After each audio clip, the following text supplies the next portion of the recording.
Hello friends. तो आप सबका फिर से स्वागत करता हूं एफएक्स स्टार की ट्रेडिंग सर्विसेज में। I am Nabeel. तो स्टार्ट करते हैं आज की गोल्ड के एनालिसिस।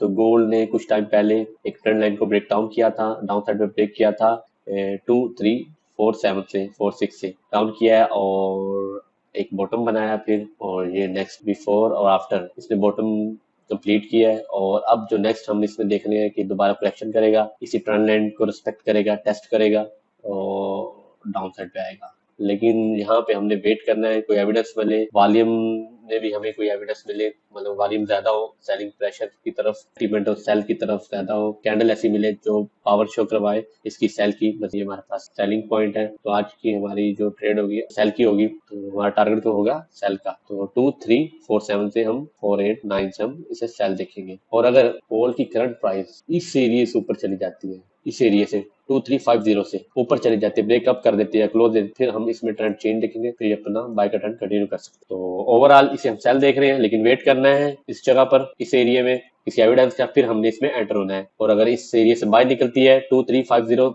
से अब चली जाती है, अबव चली जाती है, फिर हम इसमें एक बाय का ट्रेंड देख सकते हैं। तो आई होप आप सबको समझ आ गई होगी, समझ ना आई होगी तो व्हाट्सएप पर मुझसे रब्ता कर सकते हैं। और फर्क सीखने के लिए भी आप मुझसे रब्ता कर सकते हैं, मैसेज कर सकते हैं। अगर कोई वॉल्यूम सप्लाई एनालिसिस सीखना चाहता है, ट्रेडिंग सीखना चाहता है, प्राइस एक्शन सीखना चाहता है, टेक्निकल एनालिसिस सीखना चाहता है, तो आप मैसेज कर सकते हैं।